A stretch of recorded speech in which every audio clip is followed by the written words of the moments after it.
नमस्कार साथियों, मैं राहुल उपाध्याय आपका अपने YouTube चैनल पर स्वागत करता हूं। तो दोस्तों, आज मैं लेकर आया हूं आपका एसएससी जीडी का प्रैक्टिस सेट।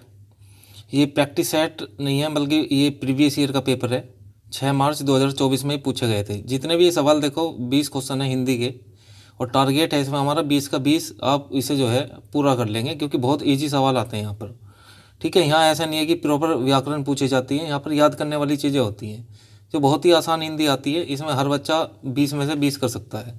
तो आज मैं लेकर आया हूँ कि देखो भाई, प्रीवियस ईयर में किस तरीके के क्वेश्चन पूछे जाते हैं, और बिल्कुल आसान भाषा में हम इसको समझाते चलेंगे, क्योंकि ये हार्ड नहीं है, बहुत ही ईजी यहाँ पर सवाल आते हैं। तो देखते हैं क्वेश्चन नंबर 1। मेरी दादी जी हम सभी बच्चों को हर रात नई कथानिक और डैश सुनाती है। तो यहाँ पर देखो क्या सुनाती है, रात में जो कहानी सुनाती हैं दादी जी, वो कौन सी मतलब क्या सुनाती हैं? पाठ सुनाती है, घटना, करतब, कहानी, ये पहचानना है आपको, है ना। तो ये बिल्कुल इसका राइट आंसर हो जाएगा। कहानी सभी को पता है, तो इसमें कोई ज़्यादा दिमाग लगाने वाली बात नहीं है। ठीक है, इतने ईजी सवाल आते हैं, तो ये बिल्कुल आए हुए हैं, ये अपनी तरफ से मैंने लिखा है। ठीक है, ये शिफ्ट के आए हुए सवाल हैं जो आपके सामने मैं लेकर आया हूँ, 20 के 20 सवाल। देखिए, दूसरा सवाल है, पानी पानी होना मुहावरे का क्या अर्थ है? ये पानी पानी होना मुहावरे का अर्थ है बहुत लज्जित होना, कीचड़ हो जाना, खूब मज़े करना, या बहुत बारिश होना। तो भाई, पानी पानी होना मतलब बहुत लज्जित होना, शर्म से लज्जित हो जाना, उस व्यक्ति को कहते हैं पानी पानी होना। ठीक है, तो ये ऑप्शन ए इसका राइट आंसर हो जाएगा। इसके बाद में नेक्स्ट क्वेश्चन की बात करते हैं। बाहर कुत्ता भौंक रहा है, कुत्ते शब्द का तत्सम रूप बताओ। तो बेटा, इसमें जो है तुम्हारा, इसमें आपके सिलेबस में आपका तत्सम भी है, तत्सम भी दे रखे हैं, और आपका जो है प्रत्यय भी है। ठीक है, प्रत्यय, उपसर्ग, प्रत्यय, तत्सम, तद्भव, ये सब दिए हुए हैं, तो इससे सवाल बन जाता है। तो ये याद करने वाली चीज़ है। बाहर कुत्ता भौंक रहा है, कुत्ते शब्द का तत्सम बताओ। तो तत्सम जो शब्द होते हैं वे होते हैं दोस्तों संस्कृत शब्द, और जो तद्भव शब्द होते हैं वे होते हैं एक देसी शब्द। ठीक है, तो यहाँ पर संस्कृत वाला आपको कौन सा लग रहा है? कायर हो जाएगा। कोकिल, कोकिल तो आपको पता ही है, कोयल का है। तो ये इसका राइट आंसर हो जाएगा ऑप्शन सी, कुकुर। कुकुर बोलते हैं दोस्तों, काक बोलते हैं कौवे को। ठीक है, तो क्वेश्चन नंबर 3 का आंसर क्या हो जाएगा? Option C is a right answer. Next question पे चलते हैं हम। नेक्स्ट क्वेश्चन है, उसकी तुलना किसी से नहीं की जा सकती। उसकी तुलना किसी से नहीं की जा सकती, ये एक मुहावरा दिया हुआ है, और आपसे ये पूछा है कि पूरा शब्दांश देकर कि इसका एक शब्द बताओ, इस पूरे वाक्य का क्या शब्द बनेगा। उसकी तुलना किसी से नहीं की जा सकती, तो जिससे तुलना नहीं की जा सकती तो वह हो जाएगा अतुलनीय। क्या कहेंगे उसको? अतुलनीय। जिसकी तुलना किसी से नहीं की जा सकती वो क्या कहलाता है? अतुलनीय कहलाता है। इसके बाद में क्वेश्चन नंबर 5 की बात करते हैं। मेरे जो पड़ोस है, मतलब मेरा जो पड़ोसी है, वे बड़े ही कुटिल प्रवृत्ति के हैं। कुटिल का विलोम बताओ। मतलब ऐसे वाक्य आपको देगा, और वाक्य देके आपसे इसमें विलोम शब्द पूछ सकता है, उसमें आपका किसी का तत्सम पूछ सकता है, आपको तत्सम देके उसका तदर्भ पूछ सकता है, तद्भव। ठीक है, तो इस तरीके के सवाल पेपर में आ रहे हैं। ठीक है, कुछ ये याद करने वाली चीज़ें, जैसे विलोम शब्द हो गया, पर्यायवाची हो गया, ये आपको याद करने पड़ेंगे। ठीक है, तो इसका जब तक आपको कुटिल का पता नहीं होगा तब तक आप इसका राइट आंसर नहीं लगाएंगे। देखो यहाँ पर ऑप्शन क्या दे रखा है? रिजु दे रखा है, चालाक दे रखा है, गुस्सैल और छली दे रखा है। तो यहाँ पर दोस्तों राइट आंसर हो जाएगा इसका रिजु। वैसे रिजु का वक्र भी होता है, वक्र भी होता है रिजु का। ठीक है, रिजु वक्र। ठीक है, तो ये कुटिल का पूछा है, कुटिल का भी क्या होता है? इसका विलोम शब्द रिजु होता है। चलो जी, नेक्स्ट क्वेश्चन की बात करते हैं हम। वह सायंकाल के समय आया था जब मैं नहीं था, इसका शुद्ध वाक्य बताओ। जब मैं नहीं था। ठीक है, तो ऐसे आपको देखो पूरा वाक्य शुद्ध करने के लिए आपको 4 ऑप्शन दिए हुए हैं, आपको इसमें कौन सा सही लग रहा है ये बताना है। जैसे ऑप्शन ए में दे रखा है, वह सायंकाल आया था जब मैं नहीं था। वह सायंकाल आया था जब मैं नहीं था, परिवर्तन की आवश्यकता नहीं है।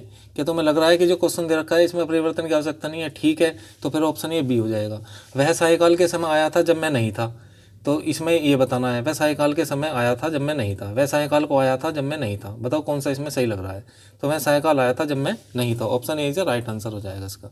ठीक है दोस्तों, तो इस तरीके के सवाल देखो पेपर में आते हैं। ये आसान सवाल है, हल्की सी मेहनत करने के बाद आप जो है इसमें 20 के 20 क्वेश्चन आप राइट कर सकते हैं। देखो नेक्स्ट क्वेश्चन है, क्वेश्चन नंबर 7। निम्नलिखित में से सही विकल्प का चयन करें। कमल कठोरता होता है, ये तो हमें देखने से, सुनने से, मतलब पढ़ने से ही गलत लग रहा है। कमल नम्रता होता है, ये भी गलत लग रहा है हमें। ठीक है, तो कमल कोमल होता है, ये बिल्कुल सही लग रहा है, इसका राइट आंसर यही हो जाएगा। ठीक है, कमल सुकोमल होता है, ये भी गलत ही है। तो इसका राइट आंसर क्या हो जाएगा? Option C is right answer. Next question पे चलते हैं। सैनिक हमारे रक्षक है, बताओ।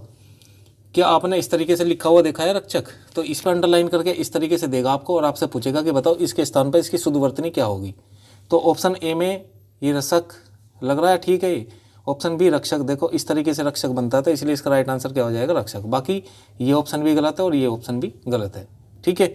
तो इतने आसान सवाल आते हैं दोस्तों, वर्तनी डायरेक्ट आपको चार न देकर इस तरीके से वाक्य में देगा।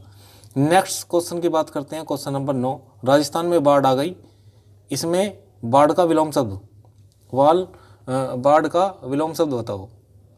तो बाढ़ का विलोम शब्द क्या हो जाएगा दोस्तों? भूकंप होता है क्या बाढ़ का विलोम शब्द? नहीं जी, भूकंप तो एक अलग ही शब्द है। सीटी का तो हमने सुना ही नहीं है। सूखा, बाढ़ का विलोम। तो बाढ़ का विलोम क्या होता है? बाढ़ में तो देखो पानी बहता है, बहुत ज़्यादा पानी बहता है, तो इसका विलोम शब्द क्या हो जाएगा? सूखा। इसका राइट आंसर क्या हो जाएगा? Option C is right answer. Next question की बात करते हैं। निम्न वाक्य में रेखांकित शब्द का एक शब्द बताओ, वह शिव भक्त है। अब ये पूरा वाक्य दे दिया आपको, ठीक है, और इसका ये पूछ रहा है कि एक शब्द क्या बनेगा। तो यहाँ पर जो है बहुत सारा मतलब कोई लाइन देके आपको पूरा सेंटेंस देके और आपसे पूछ लेगा इसके स्थान पर बताइए कि क्या आएगा। तो वह शिव भक्त है। जो शिव भक्त होते हैं उनको क्या बोलते हैं? शिव बोलते हैं, शाक्त बोलते हैं, भक्त बोलते हैं, वैष्णव बोलते हैं। देखो भक्त तो हर इंसान को बोला जाता है, चाहे वो शिव का भक्त हो या माता रानी का भक्त हो, है ना, या किसी अन्य व्यक्ति का भी भक्त हो सकता है। तो ये ना तो वैष्णव होगा, ना ये होगा, ना शाक्त होगा। इसका राइट आंसर क्या होगा? Option A is a right answer. चलिए जी नेक्स्ट क्वेश्चन की बात करते हैं। क्वेश्चन नंबर 11 देखते हैं। जी का जंजाल होना। जी का जंजाल कहते हैं ना भाई, इस मुहावरे का अर्थ बताओ, है ना। जी कहते हैं ना भाई, जी का जंजाल हुआ पड़ा, बिल्कुल ठीक है। तो यानी कि व्यक्ति जब कोई मुसीबत में होता है या मतलब परेशानी में होता है तभी ये बोलता है। अब देखो ऑप्शन बिल्कुल ऐसे इसके ऐसे कंफ्यूज करने वाले ऑप्शन दिए गए हैं। एक साथ कई मुसीबत फंसना, एक साथ कई मुसीबत फंसना, तो हम कहेंगे कि जी का जंजाल हो गया। नहीं जी, ये गलत हो जाएगा। व्यर्थ की परेशानी, जी का जंजाल व्यर्थ की परेशानी होता है। तो इसका राइट आंसर क्या हो जाएगा? Option B. बहुत सारे विचार दिमाग में आने, ये भी नहीं होगा। मुसीबत होना, ये भी नहीं होगा। तो इसमें थोड़ा सा आपको कन्फ्यूजन हो सकता है। तो जब तक आप मतलब इसे देखेंगे नहीं किताब में, ठीक है। तो हिंदी एक ऐसा सब्जेक्ट है जो आपको लगती है कि भाई मेरे हिसाब से ये ठीक है, पर बाकी वो ठीक होता नहीं है, क्योंकि देखो इसमें व्याकरण नहीं आ रही, इसमें याद करने वाली चीज़ें आ रही हैं। तो जब तक आप इसकी प्रैक्टिस नहीं करोगे, याद नहीं करोगे चीज़ों को, सिलेबस के अनुसार नहीं देखोगे, तब तक आपको पता नहीं चलेगा, ठीक है। तो इसी तरीके का पहले मैं आपको सिलेबस मतलब ये दिखाने लेकर आया हूँ कि भाई देखो किस तरीके से सवाल पेपर में आते हैं, पूछे जाते हैं, ठीक है। तो अगर हमें आपको जो है अगर ये बताए हुए सवाल या बताई हुई जानकारी अच्छी लगे तो जो हमारे चैनल पर नए हैं वो सब्सक्राइब कर लेना भाई, और अगर अच्छी लग रही है वीडियो तो लाइक कर लेना। चलिए क्वेश्चन नंबर 12 की बात करते हैं। निम्न में उस विकल्प का चयन करें जो कोष्टक में दिए गए शब्द का पर्यायवाची है। अचानक से हमारे रास्ते में जानवरों का एक गण आ गया। गण का मतलब क्या होता है? गण का मतलब होता है एक तरीके से एक झुंड जिसे हम कहते हैं। तो इसका ये कह रहा है कि इसका पर्यायवाची बताओ एक तरीके। तो मतलब गण का मतलब है जत्था। तो इसका राइट आंसर क्या हो जाएगा? जत्था। ना तो चल होगा, ना बलवा होगा, ना गूढ़ होगा, ठीक है। तो इस तरीके से अब ये पता कैसे चलेगी? तुम्हें याद करनी पड़ेंगी चीज़ें, ठीक है। सिलेबस बता दूंगा, सिलेबस के अकॉर्डिंग भी अगर आप कहेंगे तो चैप्टर में करा दूंगा इसके ऐसे ही, ठीक है। तो मतलब ज़्यादा सिलेबस नहीं है इसका हिंदी का।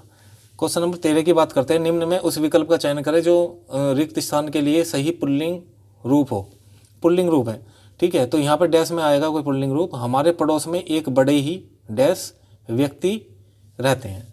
तो यहाँ पर आपको बताना है कि भाई साहब यहाँ पर पुल्लिंग क्या आएगा, स्त्रीलिंग नहीं बताना। अब देखो विद्वान, कवि, कवियत्री या विदुषी। देखो ये तो विद्वान का ही विदुषी दे रखा है स्त्रीलिंग, ये कवि का कवियत्री दे रखा है, तो ना तो ये होगा या ना ये होगा। कवि, एक बड़े ही कवि रहते हैं, बड़े कवि नहीं, है ना। तो यहाँ पर क्या हो जाएगा? Option A is right answer. विद्वान व्यक्ति कह सकते हैं हम, कभी विद्वान व्यक्ति रहते हैं, अच्छी जानकारी है, अच्छा ज्ञान है उनके पास में। नेक्स्ट क्वेश्चन की बात करते हैं। गौतम बुद्ध ने पाली भाषा में उपदेश दिए। देखो उपदेश कैसे लिख रखा, बिल्कुल वो करके अलग ही दिखाई दे रहा है कि भाई साहब गलत है ये उपदेश। तो यहाँ इसी की वर्तनी पूछा है कि बताओ भाई इसके स्थान पे क्या आएगा।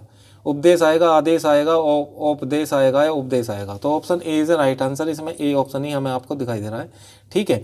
तो ये क्वेश्चन हो जाएगा सही इसका। अब क्वेश्चन नंबर 15 है। लो का पर्यायवाची शब्द है। लो का पर्यायवाची शब्द है। तो लो किसको कहते हैं, है ना। तो पहले डिबिया जलती थी या लैंप जलता था, उसमें होती थी लो।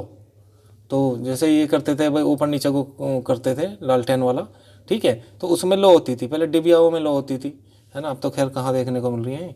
तो लो का पर्यायवाची शब्द पूछा है इसने, तो लो का भाई साहब अग्नि, देखो भाषा नहीं हो सकता, धंधा नहीं हो सकता, लता नहीं हो सकता, इसमें क्या राइट आंसर हो जाएगा, ज्वाला, यानी कि आग से संबंधित है लो। इसके बाद में देखो चार क्वेश्चन आपको इस तरीके से देखने को मिलेंगे। ये किस तरीके के क्वेश्चन है, ये इस तरीके के क्वेश्चन है कि आपको जो है पूरा पैराग्राफ दे देगा और पूरे पैराग्राफ को देके आपसे उसके सवाल पूछेगा कि बताओ ये कैसे कैसे सवाल। देखो ये से पढ़ो, इसमें दे रखा है नीचे दिए गए पद्यांश में कुछ शब्द छोड़ दिए गए हैं, ठीक है, और प्रत्येक स्थान के 4 विकल्प दिए गए हैं, इन चारों में कौन सा विकल्प खाली स्थान पर आएगा।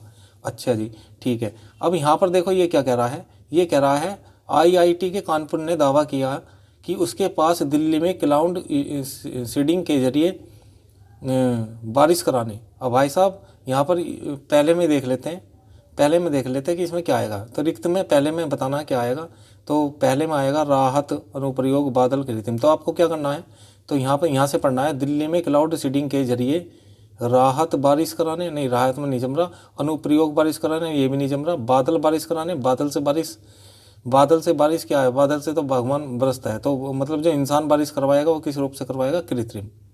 तो इसका राइट आंसर क्या हो जाएगा, कृत्रिम। तो इस तरीके से आपको देख के पहचानना है और लगाना है आंसर, ठीक है। कृत्रिम का मतलब होता है आर्टिफिशियल, और जो वैसे वर्षा होती है जो भगवान करते हैं वो होती है प्राकृतिक।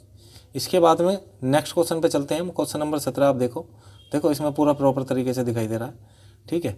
यहाँ पर ये कह रहा है, देखो फिर से पढ़ो, IIT कानपुर ने दावा किया कि उसके पास दिल्ली में क्लाउड सीडिंग के जरिए, अभी हमने कृत्रिम लगा दिया, तो कृत्रिम बारिश कराने की क्या है, क्षमता। इसका राइट आंसर क्या हो जाएगा, क्षमता आना चाहिए इसमें, सहाय नहीं होगा, उपयोग नहीं होगा, अनुकूल नहीं होगा, ये नहीं हो सकते, है ना, क्षमता है। अब फिर हम पढ़ेंगे आगे अगले क्वेश्चन पे, यहाँ से पढ़ेंगे फिर कृत्रिम से, है ना, ज़्यादा टाइम वेस्ट नहीं होगा। अगर तुम बार बार शुरू से पढ़ोगे दिक्कत हो जाएगी, क्योंकि हमें तीसरे में बनना है। कृत्रिम बारिश कराना एक वैज्ञानिक प्रक्रिया है, देखो अपना आप ही बता रहा है शब्द की, मैं आऊँगा यहाँ पर, ठीक है, प्रक्रिया है। और फिर आगे पढ़ेंगे इसकी, अब देखो यहाँ से पढ़ेंगे इसकी प्रयोग, सफलता, अप्रयोग, उपयोग या सफलता। भाई साहब सफलता आएगा यहाँ पर। सफलता मौसम के खास हालात पर, अब यहाँ लास्ट में क्या हो जाएगा, निर्भर करती है, देख रहे हो, निडर, दायित्व, निर्भर, सफल, तो ये आ जाएगा निर्भर, ठीक है। तो ये क्वेश्चन, ये ऑप्शन क्या हो जाएंगे, गलत हो जाएंगे यहाँ पर।